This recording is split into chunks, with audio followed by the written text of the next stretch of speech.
Ladies and gentlemen, my name is Alessandro Cerullo, and I am the creator of Cerullo Cinema and the VICEGRIP series. Today, I take you behind the scenes of one of our craziest productions so far. Welcome to the making of this sick feeling. Let's go.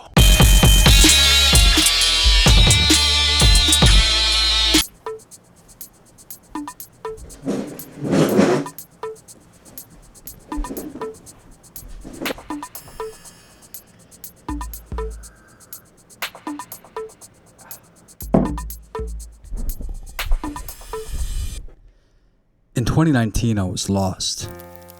Not literally. I knew exactly which bus to get on every morning. It was the 165, southbound, 30-minute ride to university. I guess I was supposed to plan more back then. Map out my education, think about my future. But in high school, my long-term plans never went further than the next party. I've always been creative and had this innate, inexplicable sense of self-assurance that I would find a way to use my mind for a living. But as the years went on, that blind, borderline delusional self-belief never quite seemed to fulfill itself, and as my peers all graduated with a plan, I didn't know what I wanted to do with my life. I ended up in this new, prestigious design program, one of 20 other applicants accepted. But unlike the others, I wasn't there because of passion or some lifelong goal. I sort of just defaulted into it. Design always came naturally to me. I turned in a half-decent portfolio, and the whole thing kind of just felt like a thoughtless move. I now realize that just because I was good at something doesn't mean that it was good for me. But 18-year-old Alessandro, with 2 stud earrings and a broccoli haircut, would have done anything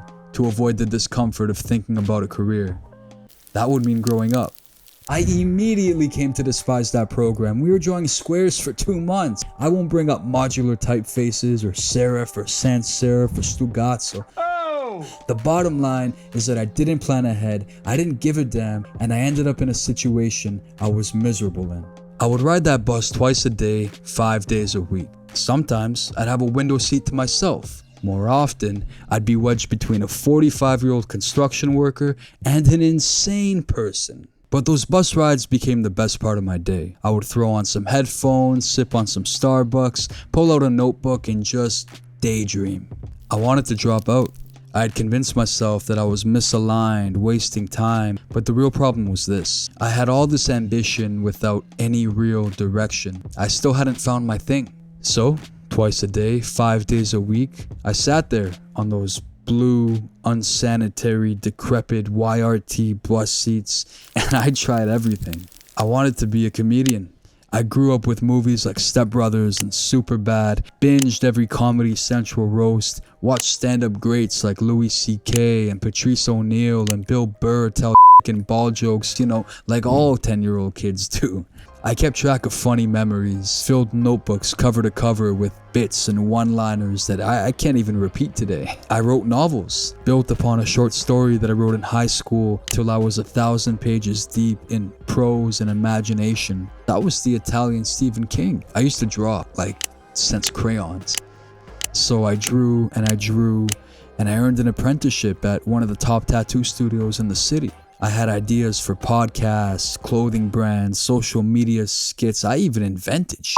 Constant ideas, constant starting, but not enough finishing. I got off that bus every single day, but my ideas never did. I ended up switching programs, majored in philosophy, but no matter how much Aristotle I read, I still didn't know what I wanted to do with my life. But one day, as I hopped onto that bus and into my routine daydream, I wrote myself a song. I called it Seasons.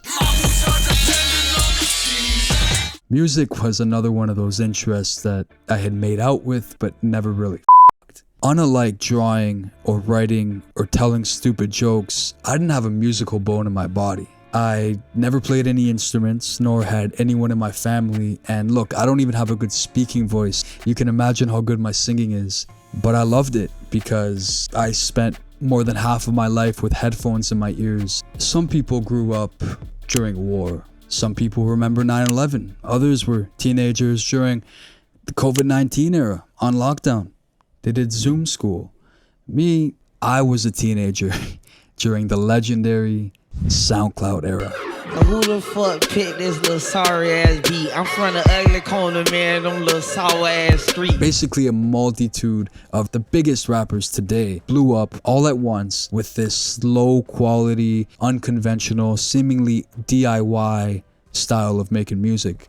All you needed were three things. You had to have pink hair, you had to put Lil in front of your name, and you had to say A like 25 times in a track. That's it. And you needed a mic and GarageBand.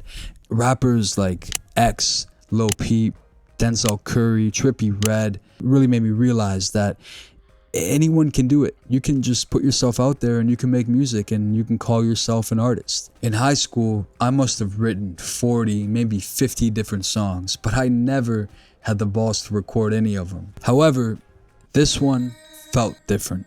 Now, if you pay attention to the lyrics, you can tell they came from a kid who just took his first philosophy class.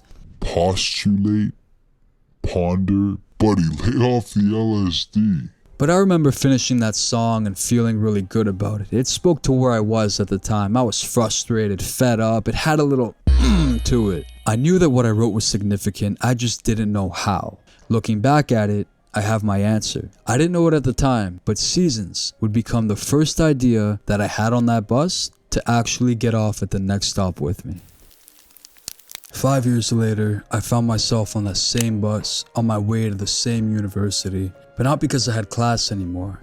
I was volunteering on my first ever student film set. Filmmaking is such a multifaceted art form, and it found me at the perfect time. It gave me a way to unify all of my interests into one single pursuit. All of the puzzle pieces that I had gathered over the years. It took all those puzzle pieces and it made one bigger picture. I was never exclusively supposed to be a comedian, but every film and TV show, no matter the genre, has some degree of comedy in it. I was never exclusively meant to be a designer or a tattoo artist or an illustrator, but through cinematic elements like blocking, lighting, production design, visual art is in every frame of a motion picture. And I was never exclusively supposed to make music, but scores, soundtracks, theme songs are integral to every production, and as I began to piece together my own series of films, I was in need of a very special anthem to represent it. How do I talk about the VICEGRIP series without saying too much? On the surface, VICEGRIP is a dark comedy anthology about vices and addiction. Each installment follows Mr. Viceman, an enforcer of another dimension whose job is to ensure that humans remain bound to their addictions. Each film follows a new character with a new vice, the obstacles they face at the hands of Mr. Viceman, and the hope that someday someone will be able to break free from his vice grip.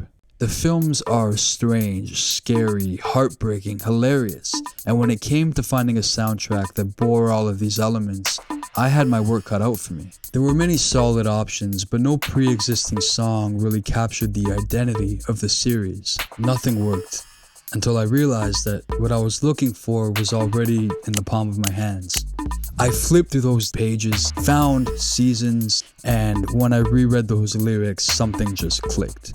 I made a few tweaks, punched up the title, and came to a realization that gave me goosebumps. Something I had written years before I even considered becoming a filmmaker had matched, almost line for line, the context of 3 films that I would go on to create more than half a decade later. That was the moment when Seasons changed and this sick feeling was born.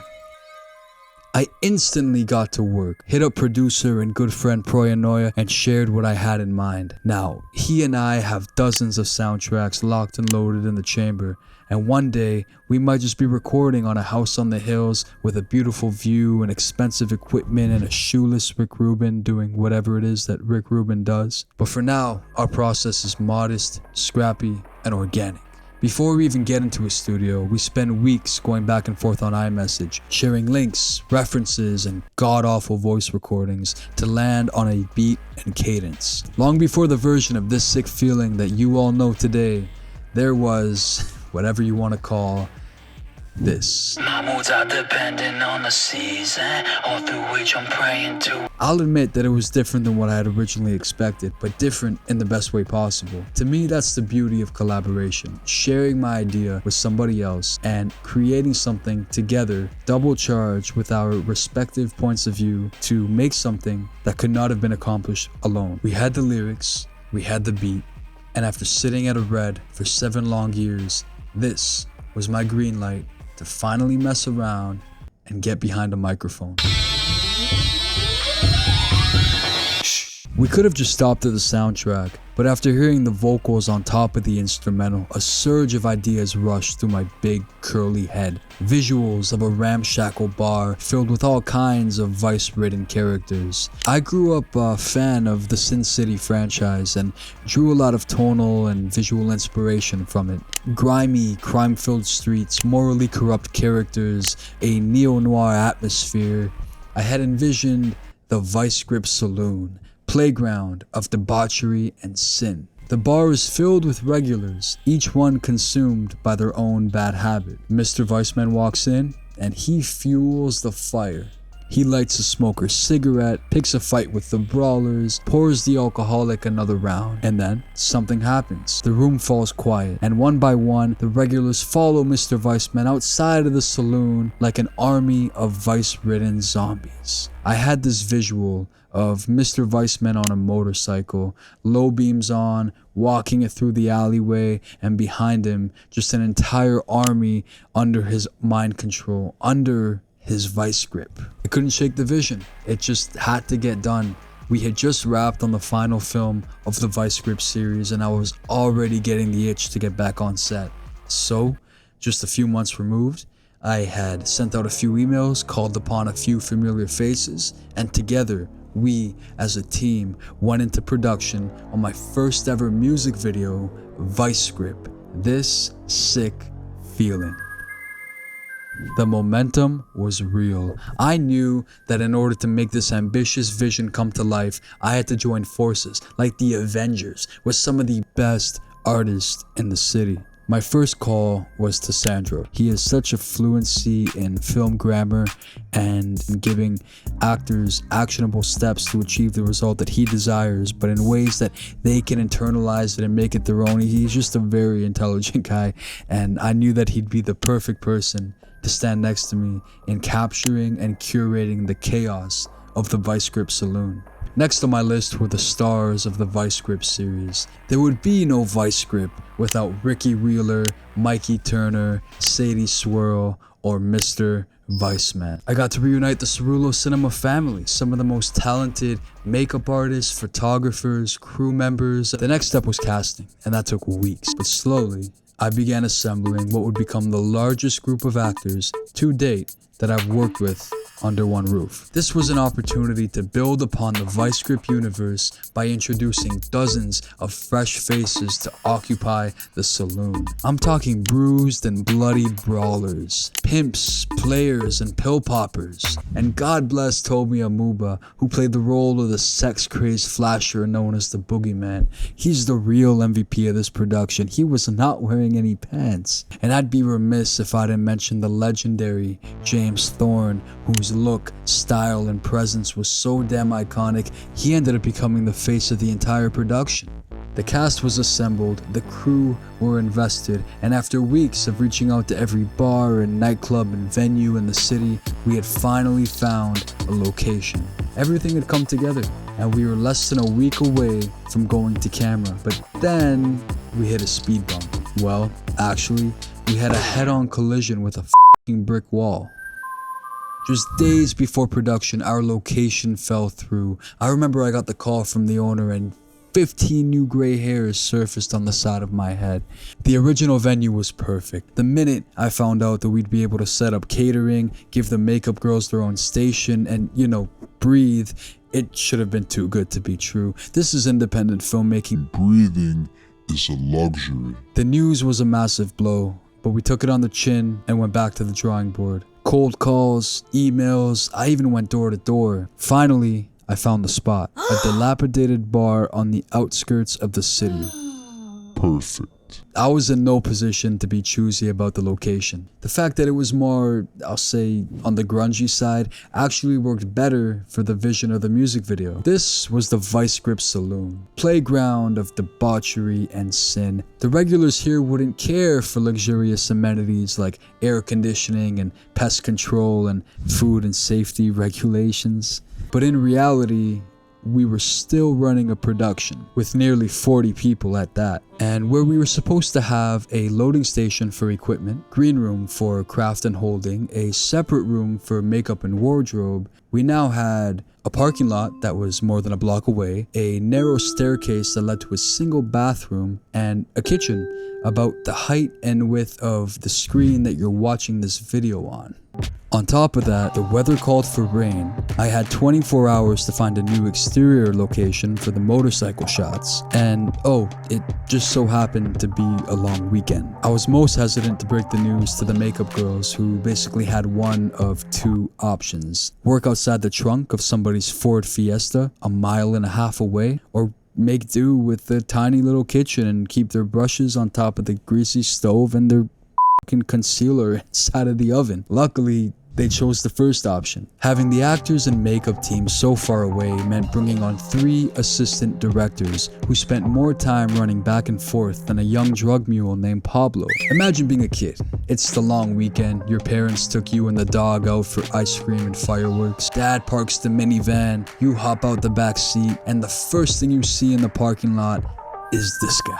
We took over that green pea. Tents, tables, coolers, fans. It was like those booths you have at a carnival when you get your face painted as a kid. Only the kids are anywhere from 25 to 60 years old, and instead of getting rainbows painted on their cheeks, they're getting black eyes and spider veins and cocaine residue. But the second we got inside the bar and started blocking, everything shifted. There's a special kind of magic that happens on set where everything just clicks. As a director, it's your job to build the sandbox, to dream up the characters, choose the location, set the parameters, curate the tone. And then, if you're lucky, the actors take over. And boy, did I get lucky. On action, the calm, put-together Matt Gallagher instantly became the reckless Ricky Wheeler. The kind and professional Josh Foner became the drunken Mikey Turner, stumbling around, slurring his speech, and absolutely annihilating anybody who lay in his path. What's wrong with you, big guy? Tesla's battery's dead? Bucky, 3 more. You got any tattoos, big guy? Nah, just kidding. I don't give a fuck. Where are those fucking drinks? First time drinking? Just get him some fucking milk. Had sex before? The room stopped becoming a film set. It was like that movie Monster House. The room became alive. It was controlled chaos. We knew that no one was going to get hurt, but we didn't know what was going to happen. A fight broke out. Ricky was caught cheating at a game of blackjack, and badass Billy Bruiser nearly TKO'd him. Lady Envy, played by Magdalena Newnham, was just supposed to react to a fight. Instead, in the heat of the moment, this beautiful, crazy genius jumped on his shoulders and absolutely destroyed him. Poor guy never saw it coming. This was Not in the rehearsals. The new location played a massive role in this kind of spontaneity. It was narrow, compressed, intense. Everyone was brushing shoulders, almost forced to interact with each other. Their personalities clashed and complemented each other in ways I couldn't have engineered even if I tried to.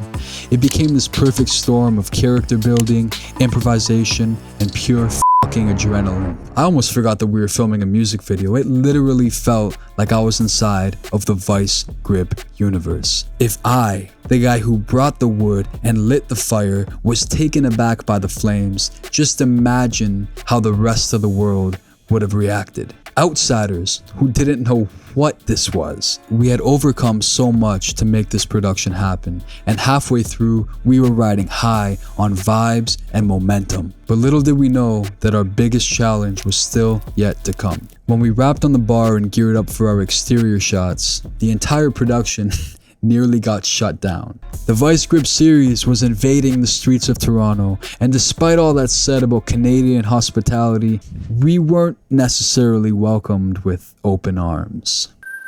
Shout out to Dan Lim and the amazing people at the Moto Photo Club for helping us secure a real-life chopper.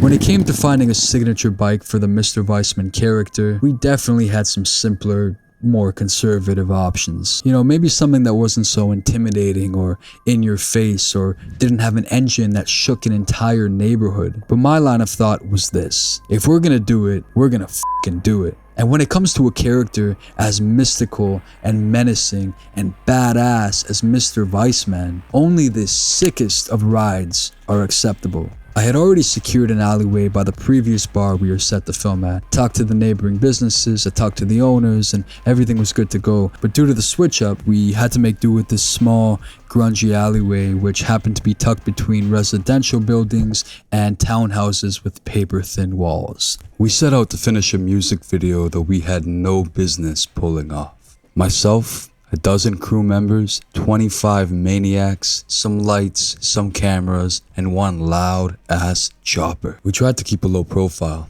as crazy as it sounds, but that bike could wake up the dead. It rumbled through the neighborhood, people started looking out their windows, then they started yelling, a couple threats on my life, nothing too major, and then it started to rain. When I say rain, I don't mean rain. The skies actually cleared up about halfway through the shooting day. No, when I say rain, I'm talking about water bottles. Yes, water bottles. This one group on the balcony were so offended by the noise, they started throwing down Fijis as if they didn't cost $4 a pop. Dozens of them, dropping like missiles from the 27th floor. Some of them were unopened, bursting upon impact on the concrete. Gear was getting wet, we were getting wet, bottle after bottle. We weren't even thirsty. Pedestrians stopped in their tracks. They must have turned the corner and felt like they walked into another dimension. It didn't help that the actors were fully committed to their characters. Imagine you're walking the dog, and you turn the corner and you run into a group of absolute misfits. Bruised, battered men that looked like they needed urgent care. A 6-foot giant with silver hair and Schedule 1 powder on his nose. A bald heavyweight with ketchup and mustard stains all over his shirt. A paranoid schizophrenic giving high fives to strangers. One guy was so bewildered, so outraged, that he stormed right up to us and demanded we show him our permits. I'm still digging through my pockets looking for them, but we did have one. Any normal group of people would have packed it up right there. But this was not a normal circumstance. This was independent filmmaking. This was Cerullo Cinema.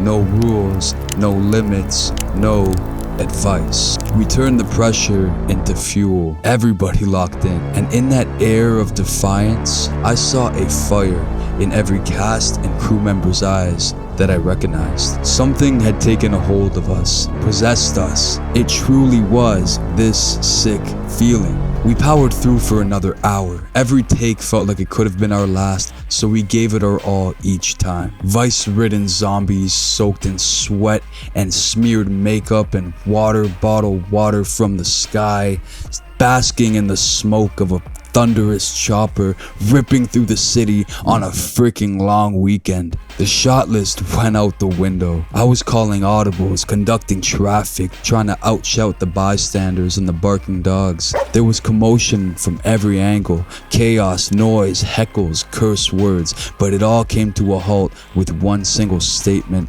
cut. That's a wrap on VICEGRIP, this sick feeling. I will never forget that moment, wiping the sweat and Fiji water from my forehead, reminded of how many obstacles we had to overcome to do what we had just done. When I called wrap on this sick feeling, everyone burst into a traditional round of applause, and I'm not sure if they were clapping for me, for themselves, the production overall, but I was clapping for them. I stood there overwhelmed with emotion, happiness, relief, triumph, but overall gratitude, because before me were some of the most talented, hardworking, and as I found out that night, dedicated artists that the city had to offer. But beyond the magic and the madness of the shoot, this project meant something deeper. In 2019, I was lost. But here's the funny thing about ideas.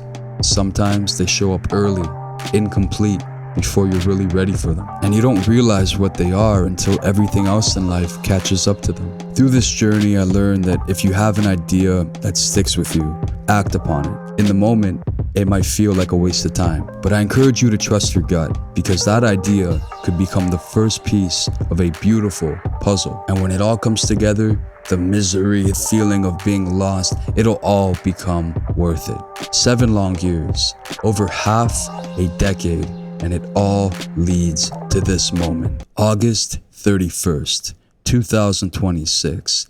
Everything comes full circle. Because on August 31st, 2026, the official music video of VICEGRIP, This Sick Feeling, will be released right here on YouTube. Ladies and gentlemen, mark your calendars, because this is history. This is Cerullo Cinema. This is the VICEGRIP series, and on August 31st, this is This Sick Feeling.